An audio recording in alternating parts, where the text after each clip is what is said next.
ملک اظہر اقبال اعوان صدر اکبری منڈی بورڈ کے صاحبزادے احمد لطیف اظہر کے دعوت ولیمہ کی تقریب رائیون روڈ روزہ بلنکا مارکی میں ہوئی، جس میں میاں محمد علی، بہو عرفان سلطان، بہو اعجاز سلطان، چودھری فیاض، حاجی اشفاق، سید اظہر شاہ، صلاح الدین بٹ، خرم امجد بٹ، شیخ مزمل شفیق، عمر خالق، رئیس عرفان، چودھری خالد، حاجی عاشف، سہیل ظفر، شیخ صلاح الدین، پروفیسر محمد رفیق، احمد اسحاق جہانگیر، میاں تنویر، سعید الزمان، میاں اشفاق،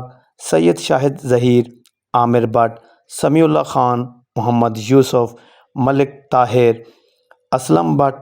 محمد رفیق، ساجد حسین، سہیل ظفر، محمد آصف کے علاوہ